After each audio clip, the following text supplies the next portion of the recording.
So many people are looking to live happier, more stress-free lives. We provide interviews from mental health experts across various fields because we know finding quality information isn't always easy. Let's find more sanity together.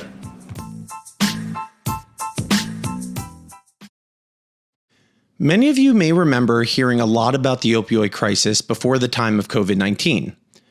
Opioids were one of the leading causes of injury-related deaths in America. According to the National Center for Health Statistics, almost 450,000 people died from opioid overdoses between 1999 and 2018. So has the opioid crisis just resolved, or has it become the forgotten epidemic? The American Medical Association released an issue brief in May that noted their concerns that state and local media were reporting an increase in opioid-related deaths. Also, a study conducted by the Wellbeing Trust predicted during COVID-19, approximately 27,000 to 154,000 Americans may die from drug and alcohol abuse or suicide. It appears that the opioid crisis is still very much alive. On today's show, we will discuss the seemingly forgotten opioid epidemic, how people get addicted to drugs, and effective substance use treatment. This brings us to our guest, Dr. Craig Henderson. Dr. Henderson is a professor of psychology at Sam Houston State University and a licensed clinical psychologist in the state of Texas. He has conducted research on adolescent and emerging adult behaviors and substance use treatment for 20 years. Just on this topic alone, he has been an author in approximately 100 peer-reviewed publications and book chapters, and has been involved in 16 grant-supported research projects, many funded by the National Institute on Drug Abuse and the Substance Abuse and Mental Health Services Association. Now let's get to the interview.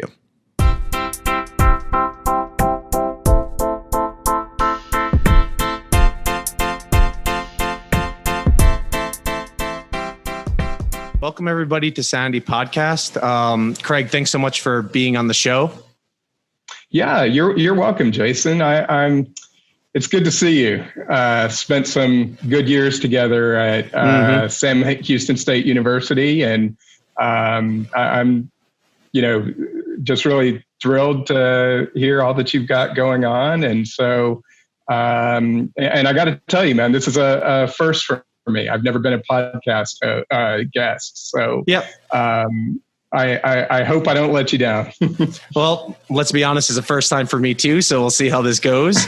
I've just been seeing, a bit in the news about this opioid crisis and substance abuse and, hearing about people drinking more, smoking more, doing other drugs. And so when I was thinking about, what do people want to hear during, this COVID situation, substance abuse popped in my mind. And then when I thought of that, I said, who better than Craig Henderson? Because this is something that you've been doing researching for a very long time. Well, thank you, Jason. Yeah, it's been on my mind a lot too. I'm reading and keeping up, and unfortunately, the news is not good. It seems like Daily Beast did a really nice article.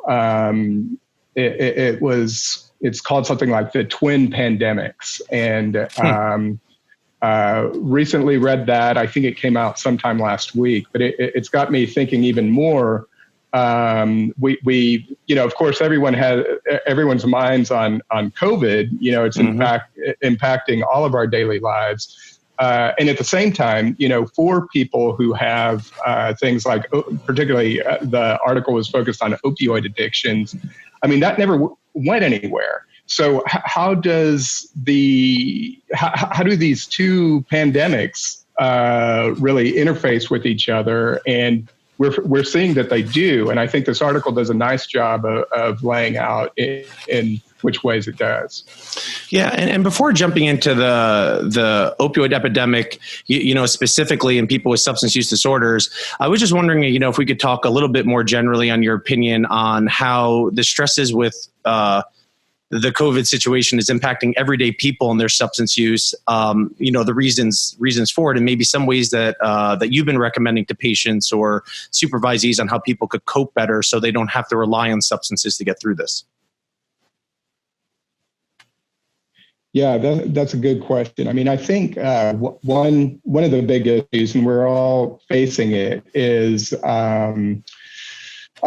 social isolation. There is a cost, and I mean, everyone is connecting through internet. I mean, I wish I'd bought stock options in Zoom a year or two ago, just because that is the new place where people meet. But it's just not the same. And I'm actually recording this in my workplace in a break room. I thought I'd be the only person up here, but I've seen a couple people, and someone just comes in and says, "Wow, it's nice to see a real person." And in ways it is, and I've had the opposite effect, like where I'm watching a television show, like something on Netflix or something like that, and people are hugging, they're shaking hands, and it's like, whoa, you aren't supposed to be doing that.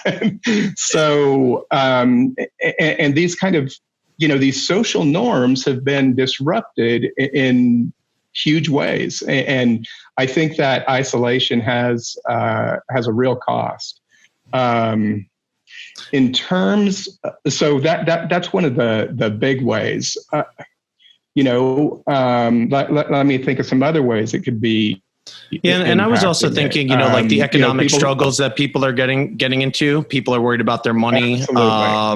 Also, people with kids, parenting. They're now the teacher, and they're expected to work a full-time job, or they're not working and they have to supply, their kids.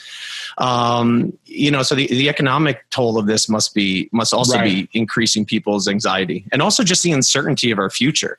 As we know, being psychologists, that uncertainty breeds anxiety. And for most of us, I would imagine this is one of the most uncertain times that many of us have ever been through.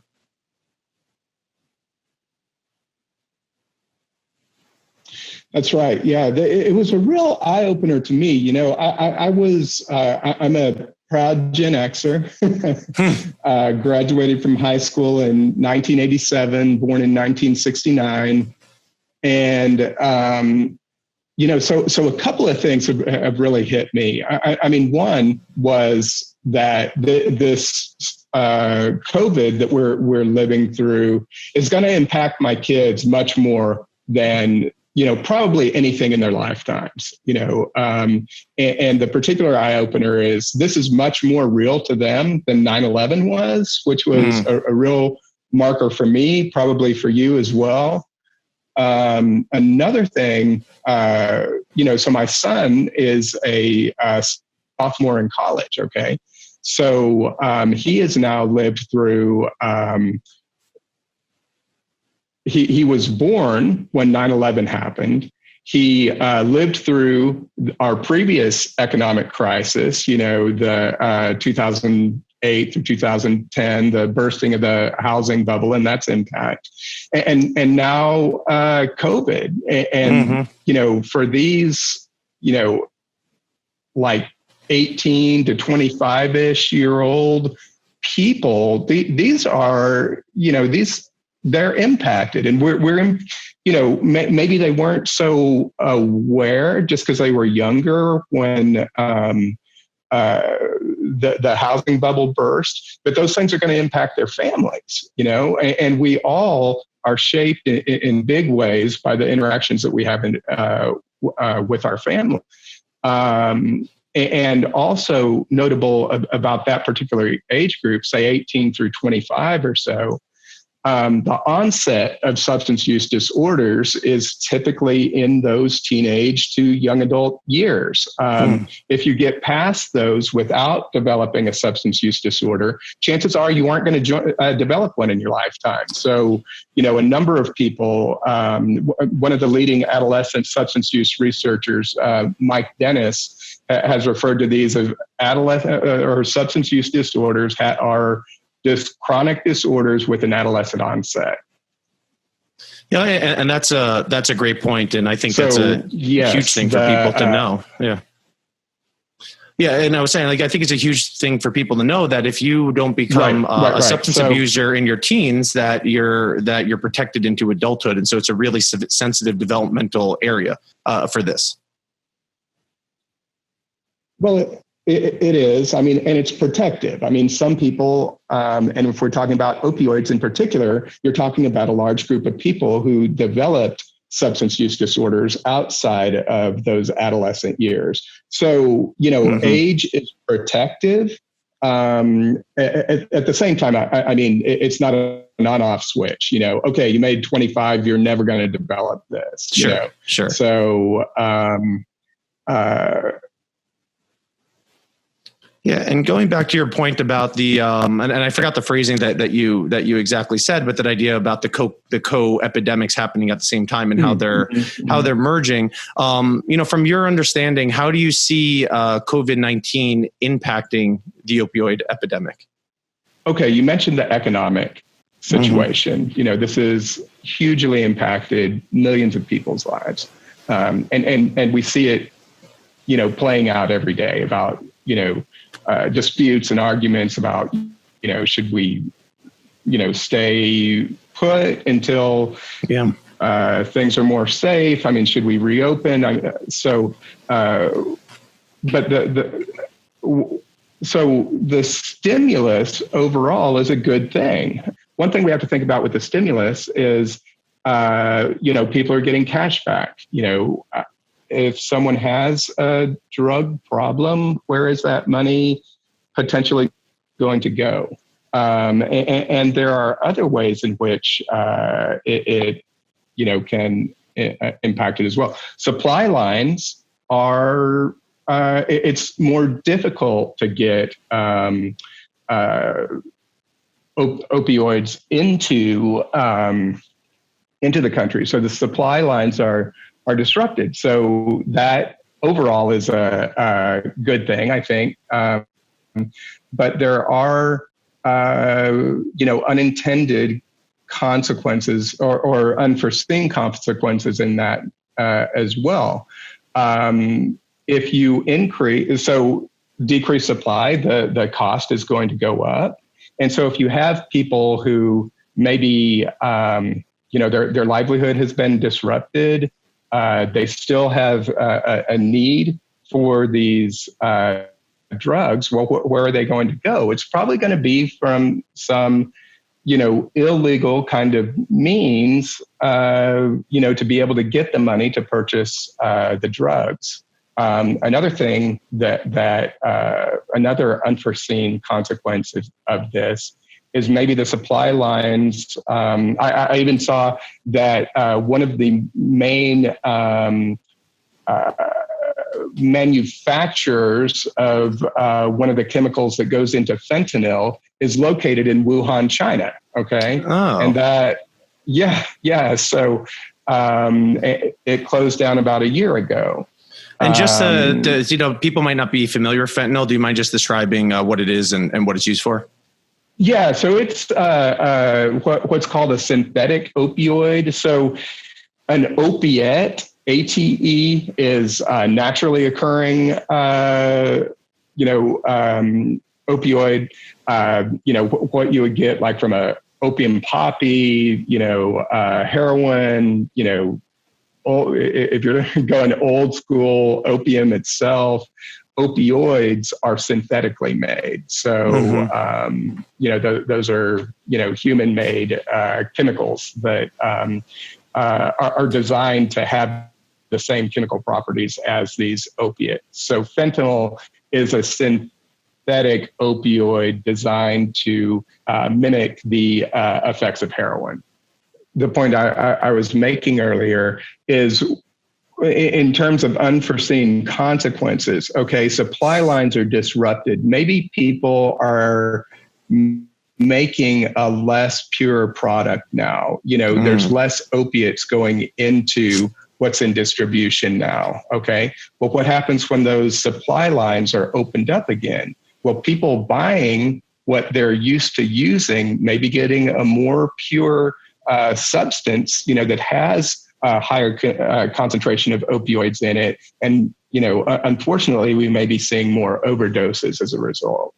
And I'm just thinking that not even that, they might be cut with something if there's low supplies, right, and people don't know what they're going to be using that it's cut with, whether it's a psychoactive substance or something else that could be toxic for the body. That's exactly right. Yeah. And that is part of what the danger is with these synthetic compounds, is we don't know exactly what is in them. And, it's not just the overall levels. Sometimes with fentanyl overdoses and deaths, it's because just some bad substances were in there. So it is mixed with.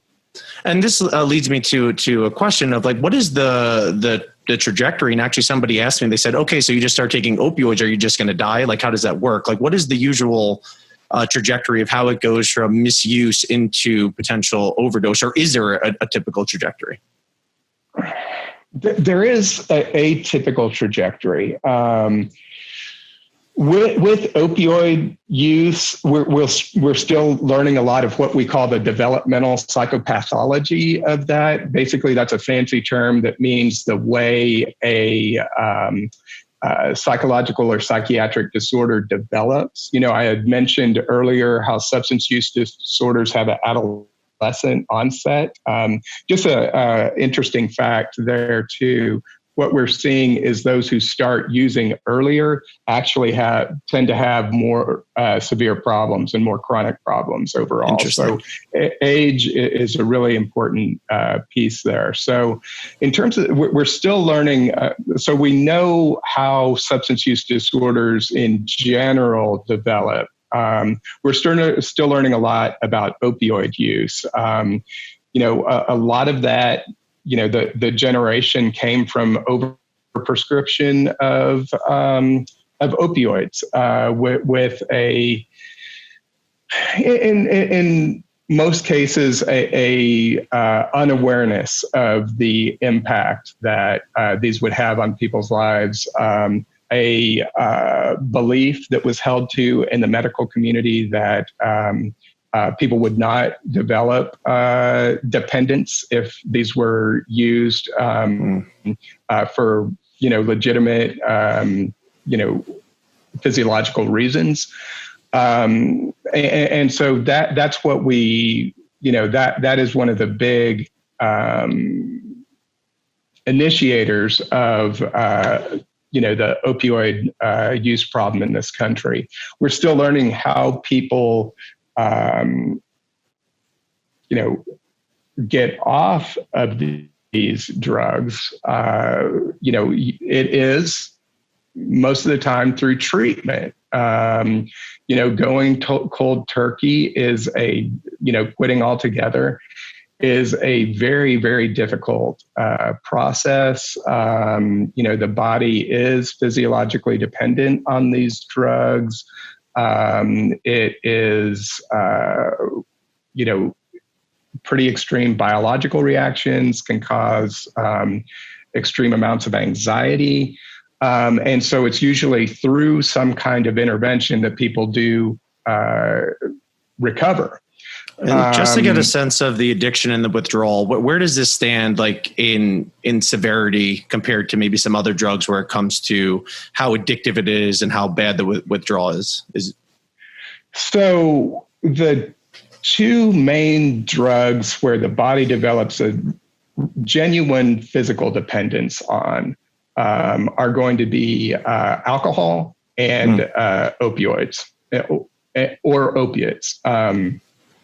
So other types of drugs are not going to have the same kind of physiological impact where the body, becomes dependent on those. With alcohol, you can, literally die without, having it in your system. Opioids are, generally you will not die from not having them in your system, but it's a very miserable process to come off of them. And so that's why the treatments that are most effective are going to be what's called medication-assisted treatments, or MAT. three main groups of those. There's methadone, buprenorphine, and naltrexone are drugs that have been developed. These are synthetic chemicals, but what they are able to do is to produce a similar impact as opioids, but a lower, less potency. And so it can keep someone from having those extreme physiological and psychological reactions from coming off, but also deters some of the problematic behaviors in terms of, criminal activity and things that are associated with it. So it's almost like how when people are trying to quit smoking, they have the nicotine gum packs with a decreasing amount of nicotine, and hopefully at the end it will slowly lower and you could get off. Right. That's a really good analogy. Okay. Yep. And on the psychological side, this is where your expertise truly lies. What are the latest treatments to get people help for this? So for opioid use disorder? Mm-hmm. Or substance use disorder in general, and opioid use disorders. Okay, yeah, because it's a bit different. Let's start with opioid use disorders. Really, the only research-supported treatment for opioid use disorders is going to be medication-assisted treatment. So that has to be a part of that.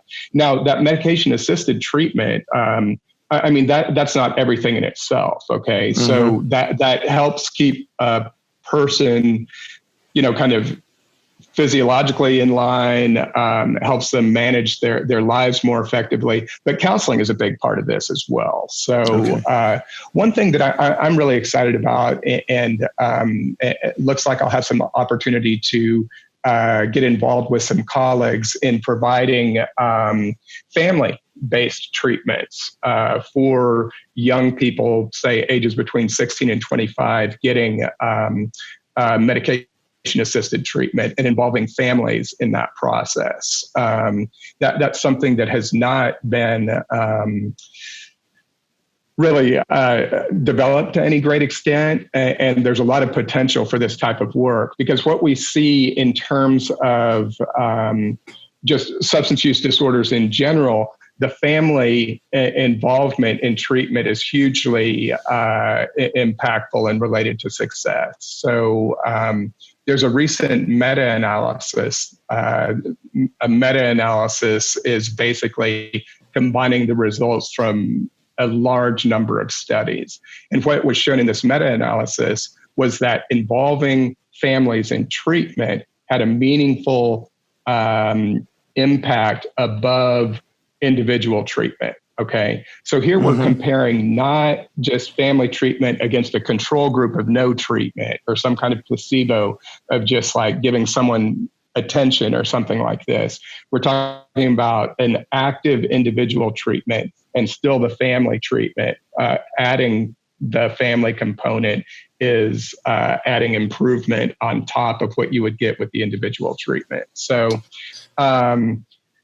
this is really exciting. Hope we have the opportunity to do some of this work. And is it too early in sense, or do we know why adding the family members is more effective than just the traditional, therapist patient type of therapy? Yeah, that's a really good question. Okay, so there are a number of reasons why. I mean, families generally are going to be our hugest sources of support. They can also be our, one of our biggest stressors. So when things are managed, family relationships are good, it generally keeps people, healthier, happier. If someone's prone to anxiety or depression, it helps, minimize those types of issues. So that, the support, the well-being that comes from having strong relationships, the help that we get, you mentioned early on, like with the COVID stuff about kids who are now, families who are thrown into being, homeschooling their kids on top of everything else. Yep. So, there's those kind of family supports. If we're talking about, again, going back to young people, adolescent age, that's a really formative time of development. And families that are able to maintain healthy lines of communication and be able to talk with, their adolescent sons and daughters, adolescent children, about, the difficult things that they're going through in their lives, like, peers who are using drugs. It's really an important mechanism in that a protective mechanism, meaning, protective being less likelihood of developing problems. Also, if we're talking about young people, there's the issue of family togetherness and family awareness of what types of activities their kids are involved with, and the type of peers they have. So that also is another way where family relationships are impactful. So the family-based treatments are really, the research has shown, and I've been involved, I've written a number of review articles with colleagues that are showing that the family-based treatments really have the strongest evidence of support for treatment of substance use disorders in general. So including adolescents and adults? Yes, particularly with adolescents, but with adults, there's some really interesting work.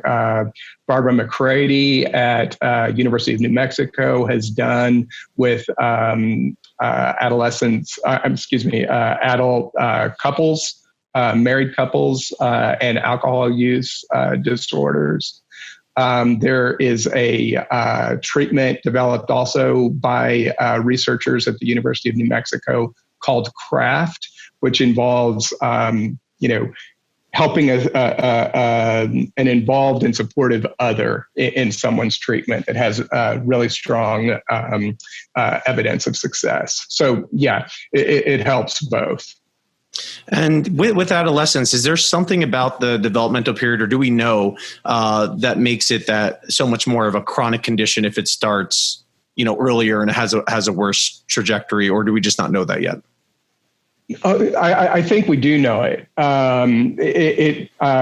It's getting a little bit outside my specific area of expertise, but I could put you in touch with people who study the neurophysiology more. But that's what makes it a sensitive period as well, is the brain is still developing in those teenage years. Okay. So it's not until roughly around the age of 25 where the frontal lobes of the brain fully develop. And those are going to be very important in terms of, planning, organizing, directing our behavior, but also in terms of, the ability to inhibit impulses and things like this. Okay, and then psychologically, or just more outside of biology, is there things like peer pressure with adolescents, or trying to fit in more adolescence angst, or anything like that makes them more predisposed just to being pulled into it than adults? I'm glad you brought that up. Yeah, because that is going to be hugely important, and it's those years. One of the foremost adolescent researchers, actually internationally, is a person by the name of Lawrence Steinberg. He's at Temple University. But he has shown in a number of studies how adolescents are more susceptible to peer influence than at any age of the lifespan. Another thing is that young people are involved in a number of different systems. So like school, if having problems in school puts adolescents at risk for substance use. It's not just their peers. It can just be, difficulties in the school environment itself. So that's another source by which what makes adolescents particularly vulnerable. Yeah. And then just thinking about, going back to the COVID situation, just psychologists in general are worried about people becoming more depressed and anxious. And there's a lot of different reasons why people become more depressed and anxious during these times. I'm assuming that there's some sort of link between depression, anxiety, and substance use, or is it the other way around? How does that work? There is. Actually, we have a book chapter coming out in a edited volume. One of my doctoral students led the development of the chapter, did a really nice job with it. But he lays out 3 or 4 main pathways by which young people develop substance use disorders. One is externalizing pathway. And, with this, you can think of someone who is genetically and temperamentally maybe predisposed to problems with impulse control and sensation seeking. So that is just more, has a larger impact as them as an individual than others. So that's one way in which people enter. Another is called an internalizing pathway. And internalizing, think about things like anxiety and depression are classic internalizing type of behaviors. And some people can get into it that way with using drugs to be able to diminish the impact of anxiety and depression. A third pathway is contextual pathway. This is where families, peers, neighborhoods people grow up in have an impact, and those can all shape. There's no one specific pathway in to substance use. All of these things kind of come together in complicated ways. And, the corollary to that, though, is there's no specific way out of them. So there are a number of ways by which people, can come out of substance use disorders as well. So one thing that's kind of encouraging about this research is, even though people may have to get treatment on a number of occasions, the treatment is effective. It seems to have there's something like a potentiating or carryover effect from each time someone seeks treatment that, eventually leads to recovery. Time is there's the phrase, the time is healer of all wounds. And that is certainly true when we're talking about substance disorders too. People tend to age out of those, even, those with pretty severe problems, 50s and 60s, people tend to age out of those. Now, that's a long time to wait. And I don't advocate waiting from teenage to 60 years old, because there are treatments that work. But a number of people do recover without getting into treatment. And how effective are we finding, the current treatments? They're actually quite effective. So they have, effect size as a way of measuring the impact a particular intervention has on changing a disorder. Treatments are now in the effect size of this is kind of technical, but like 0.4 to half a standard deviation. And in this area of research, that's a very meaningful result. So there are a number of treatments that really have been developed through many years of research support. I've been involved with some of the development and testing of family-based treatments, a particular treatment called multidimensional family therapy that has a strong record of success. There are others like that. Cognitive behavioral therapies tend to be strong. There is a motivational interviewing when it's combined with something called motivational enhancement therapy, has had really strong track records. So these are specific treatments that are specifically developed by researchers for treating adolescent substance use. And all of these, I and my colleagues have shown, all of these are well-supported interventions. But what we're also seeing, and this is kind of a newer line of research, is, one of the problems is these name brand types of therapies aren't being used in a lot of just, the treatment center in your community, maybe, because there's, they tend to be kind of expensive to get staff trained in. There tends to be some overturn in terms of the staff. So it's difficult to, treatment agencies face some difficulties in being able to maintain continuity. Now, some of them do it just great. I've, multidimensional family therapy, or MDFT again. There have been treatment agencies across the United States, some in Europe, who have been doing this for a number of years. But that's still kind of a drop in the bucket compared to the number of treatment agencies that are involved in the United States in general, if not internationally. What we're seeing is that there are ways that, specific practices that can be done in places where they might not have this type of specific training to improve what they're doing. One of the main ways, we were talking about it earlier, is involving families in treatment. So that's a practice that tends to lead to better results wherever you're doing it.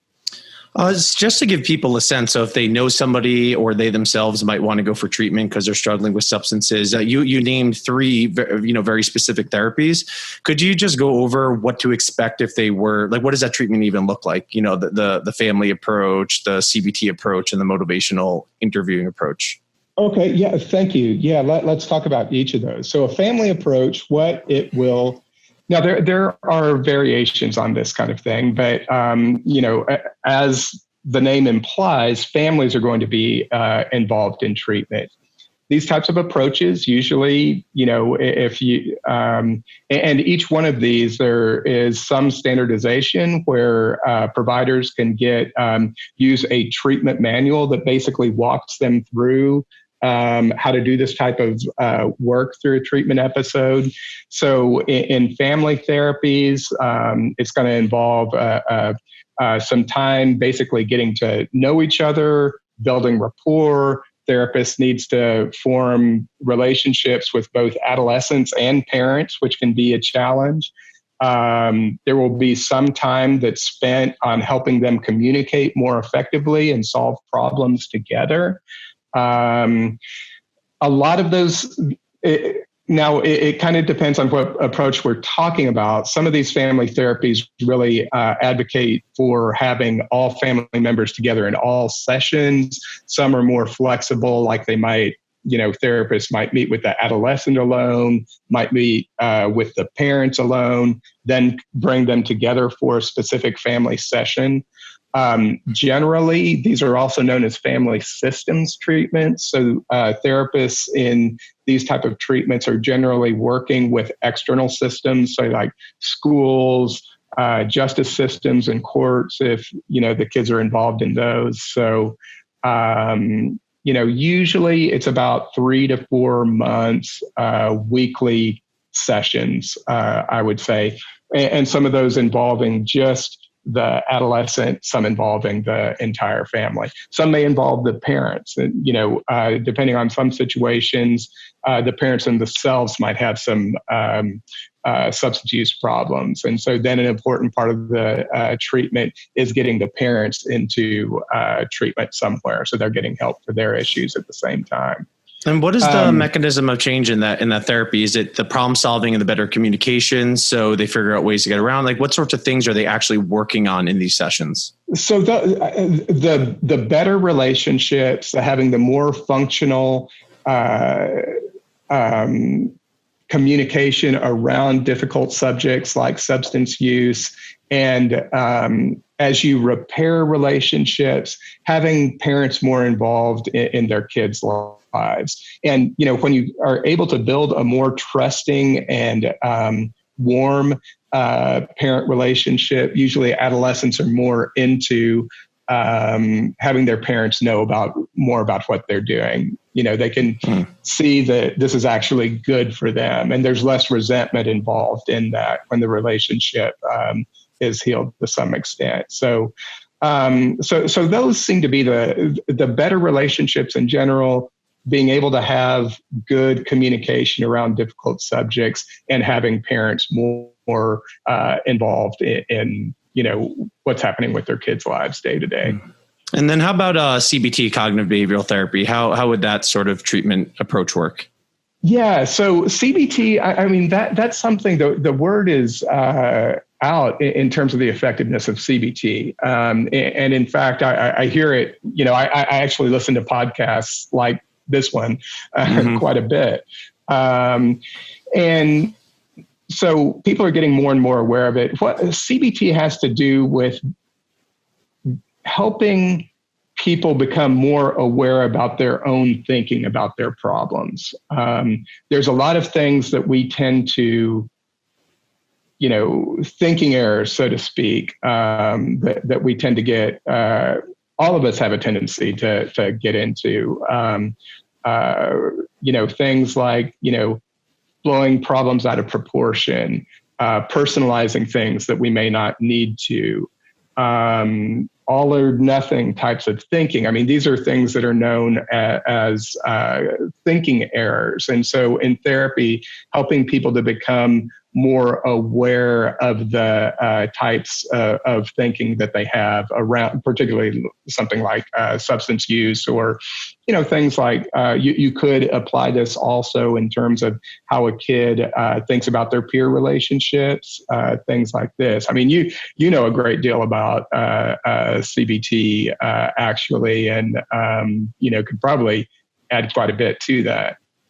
I mean, yes, CBT and generally, CBT and substance abuse isn't one of my main specialties. But I think you hit it on the head. The way that we think about situations impacts how we feel, behave, and just generally react. And so it sounds like what you're saying related to substance abuse, that if we could overall decrease different types of negative thinkings and people are coping better and they're thinking about drugs in a different way rather than being their mechanism for handling things or seeing how it's impacting their life, they would then make adaptive change. They would make positive change in their life because they're feeling better emotionally and they have a different view system on what the drug use actually does. Yeah, that's exactly right. And also changing some of their behaviors. So I did a treatment study. It was published in American Journal on Addictions, 2016, I think.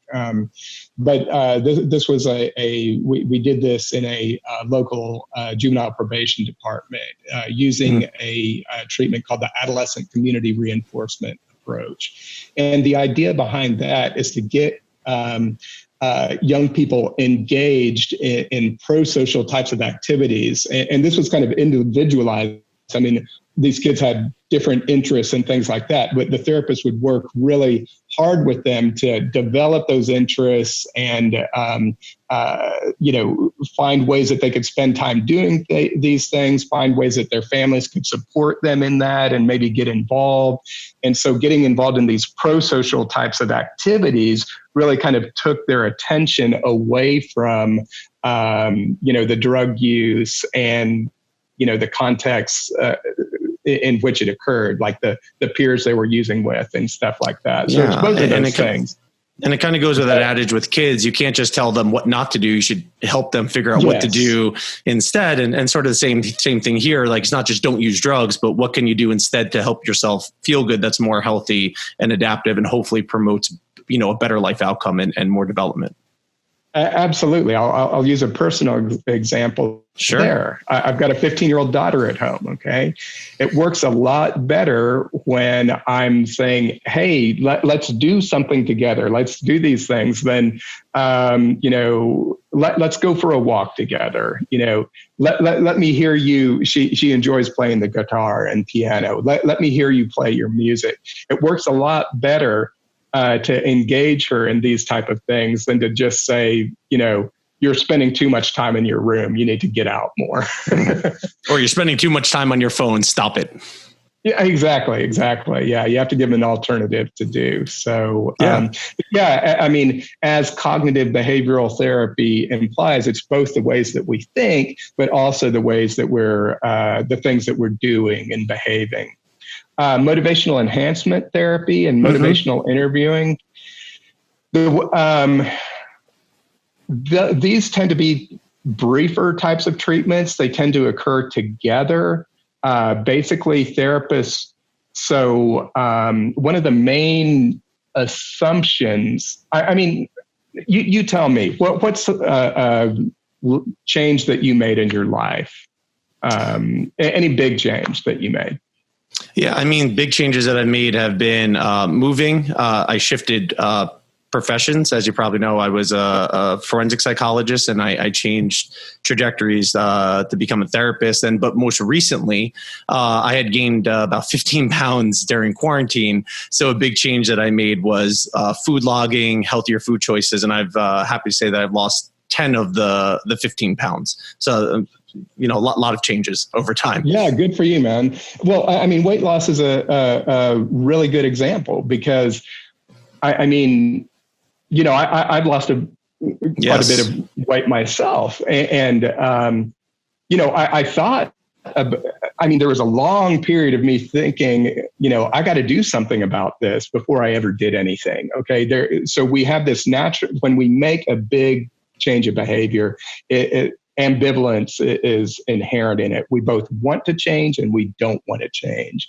Motivational interviewing and motivational enhancement therapies are ways to work with people so that the desire to change outweighs the ambivalence of not to change. It involves with helping, in very intentional ways, helping people to talk about their problems in a way they talk about change talk. So working with a client to visualize for themselves ways in which they can change and talk in those ways. And clients can literally talk themselves into the changes that they enact. So, And how might that be different than just telling somebody they need to change? And I'm thinking about reactance, but I mean, what are some other ways?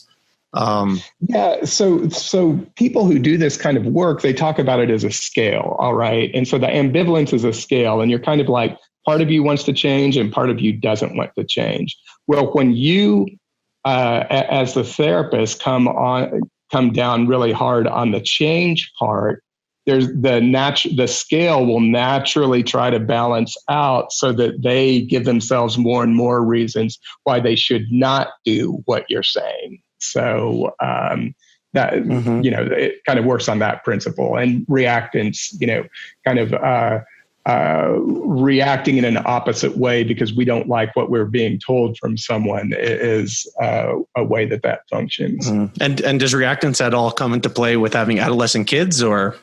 Oh, yes. Maybe even more so.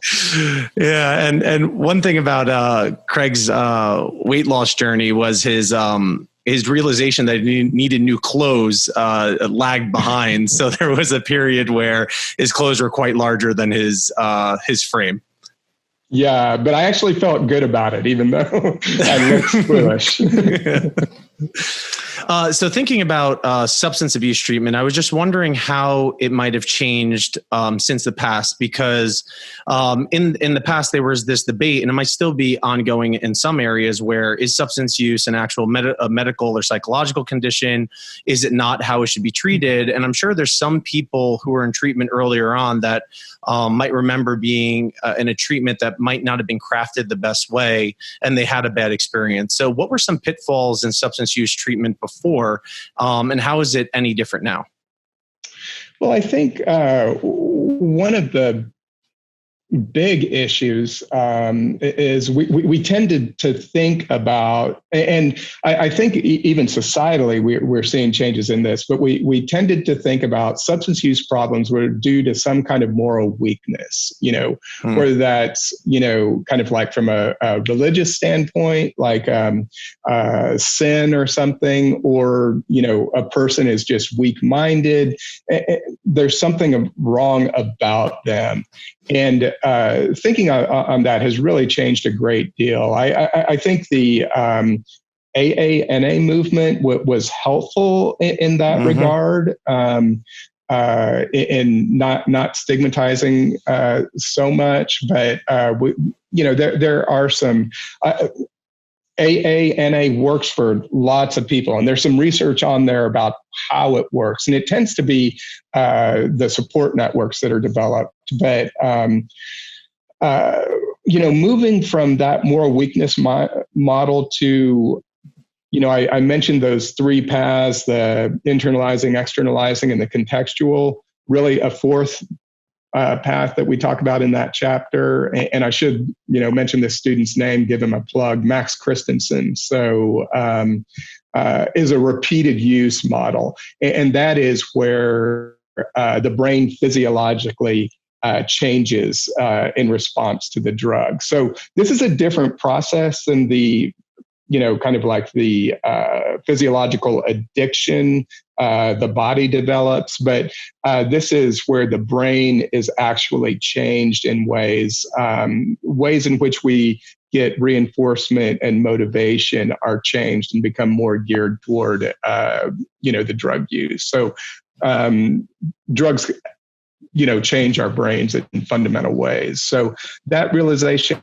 has been one. Also, a lot of the stigmatization really, and I guess it goes along with the moral weakness, but some of the not as beneficial, impacts of things like the AA and NA is, this idea that people have to be, 100% abstain from any kind of drug use for the rest of their lives, is a lot of people will not sign up for that. And that's something that has changed. And I think that's a positive benefit as well. So how has it changed exactly from this complete abstinence model? Just the idea that, that substance use disorders are time limited, that, you can achieve, great progress in life without total, and still, use drugs recreationally. That kind of, more of a harm reduction type of model where we're looking at reducing the societal harms that come about through drug use. So these are, more modern ways of thinking that I think are helpful. Okay. And, in this section, we've been really focusing on, okay, so the disorder's here. How do we sort of undo it? How do we help people recover? Do you have any sort of thoughts on sort of like a primary response more so? How do we help people currently at these times of stress not even get on the road to addiction? Yeah. So you mentioned it earlier, coping. I mean, there's, coping is a big way. I would say, even though it's not ideal, find ways to connect with people, even if it is virtual. Spend time each day doing something that, brings you joy in life, whatever that may be for you. Invest in relationships. It's, as people are together more, conflict is just occurs because it tends to occur more frequently, but, finding ways to resolve that conflict. And I don't know, looking for ways that I'm finding, this has been tough for me in many ways, and ways that I'm finding that help me are just accepting the fact that life is majorly altered, and that I just can't do some of the things that I used to really enjoy doing. And accepting that, but also with the mindset of there's going to be an end to this. I saw something really encouraging, last night about a company that has done the first safety trials on a vaccine, Yes. And the results are positive. Legit treatment trials with therapies. That are working. So there's going to be a way out. One of the people who I'm really following almost religiously through this is, are you familiar with Andy Slavitt? No, I'm not. Okay, so he's the former, under the Obama administration, he was head of the Centers for Medicaid and Medicare. And so he knows a lot about health policy, but he puts out a Twitter thread each day that, goes 20, tweets deep on, what he has learned that, for the day. And he's got this catchphrase about, we're going to get through this together. And it's simple, but I think it's helpful. And seeing, as we see the politicization of this, along with everything else, and the demonization of the other side, just taking a step back and thinking, okay, we're all in this together. We're suffering in different ways. And, how can we help each other get through this? So, so the acceptance, for me, religion and connecting to a higher power is something that's really meaningful. And for me, I found I have a purpose in life. I'm not just being withheld, from things I don't want to do, but actually me staying home is very often the loving thing, because, I am making a choice not to possibly transmit the virus onto someone else, and not to be a carrier of that. So, seeing in small ways that there's a purpose to, this prolonged social distancing. So, and then, I think it's super encouraging news that, that we're getting about outdoor activities, and that these done, with reasonable modifications can, and getting outside and doing stuff, especially this time of year. I mean, it's nice, to get outside now. So that can be, that being active, exercising can be really helpful in that regard as well. So. Yeah. And the acceptance piece, I think that's big for me too. And a lot of times when people think about acceptance, they think about it as an easy thing to do. It's this a very easy thing to do. But acceptance is hard, because it's very easy to accept things that are positive. It's not so easy to accept things that are negative. So acceptance isn't an easy practice. It's actually a hard practice. Another thing that I've been working on is more of that mindfulness way of living, of taking it day by day and being here and now, and trying to spend less time, worrying about the future. Not that I shouldn't worry at all. I shouldn't think about it. Of course I should, but just trying to take my time to just be in the here and now and live my life as it is and enjoy it. Yes, absolutely. Yeah. Yeah. And then, of course, the behavioral activation is what we call doing more activity in CBT. But yeah, of course, the more, very simply, the more pleasurable and positive activities you do, the better you feel. And so as long as it's safe to do, of course, in the situation, whether that's inside or outside, that could help maintain or elevate mood. Exactly. Yep. Yeah. One thing that you had talked about when we were talking before this was styles of therapy that are not the traditional in the room one-on-one or family. And you had given me some good reasons as to why these other types of interventions and what they are. And so I was just hoping that you could speak on that as well. One of my, closest friends and colleagues works for an agency in New York called the Center on Addiction.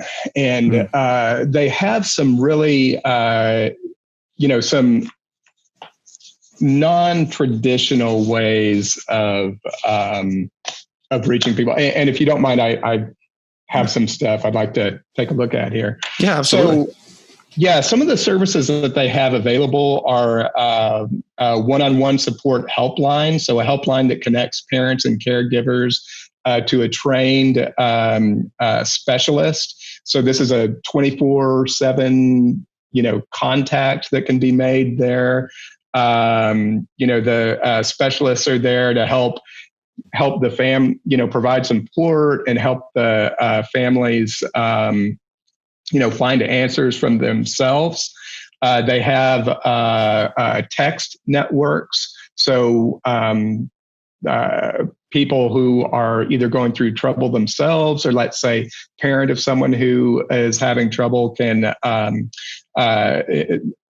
be involved in these text work. So text network. There are online support communities. So where people can work with trained parent coaches and other people who are going through similar challenges in their lives, and they can get individual coaching as well. And so I think that these are just some really good resources that are out there that people can connect with. And I'll provide you with some of this information, so that your listeners can access these directly. The organization which they come from is called drugfree.org. So the URL is HTTPS. So there's an S at the end there, HTTPS //drugfree.org. And so there's a link where you can find their services available.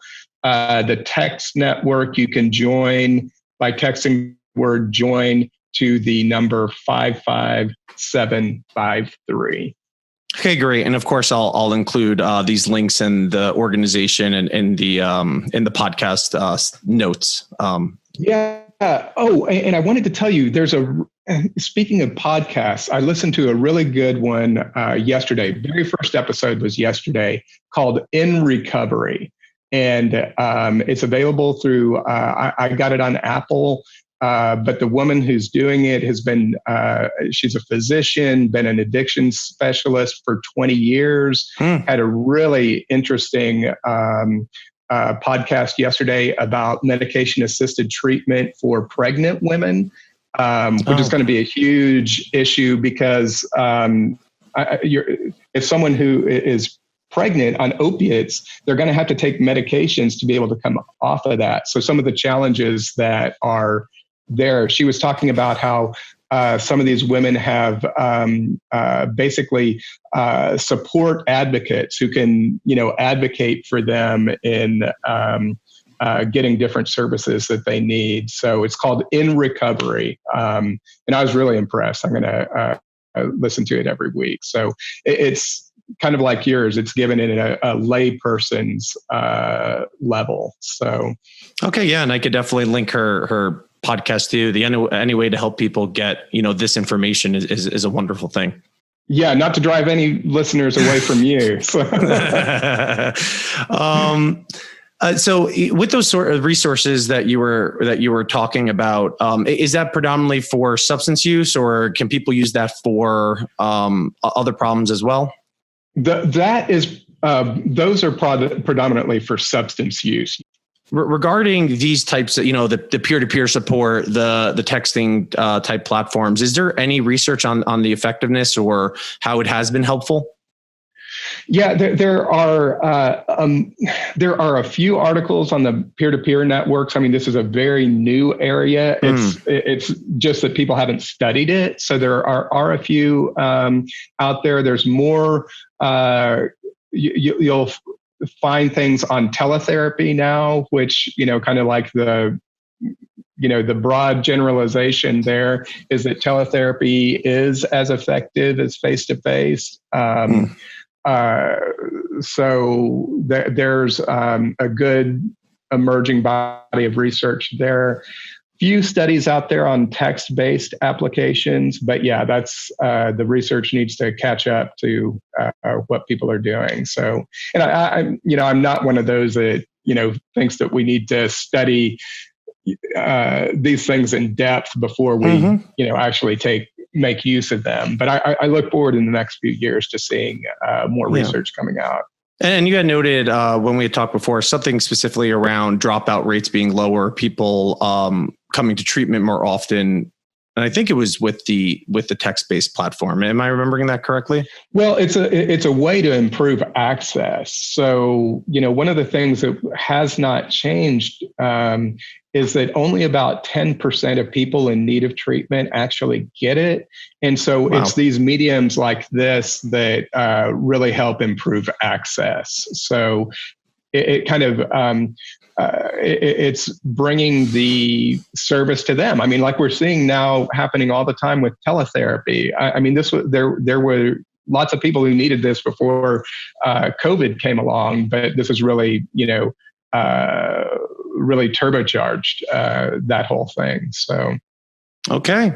Well, Craig, thanks so much for coming on the show. I think that this information was beyond valuable to people and people that are in need of understanding what's going on with substance use, particularly during the COVID time. How people actually become involved in substance use, and also different ways that they could be treated for it, and different, of course, resources in order to get that help. Okay, well, great. I enjoyed doing it, Jason, and it's nice to connect with you virtually. Yep, and we'll keep in touch. All right.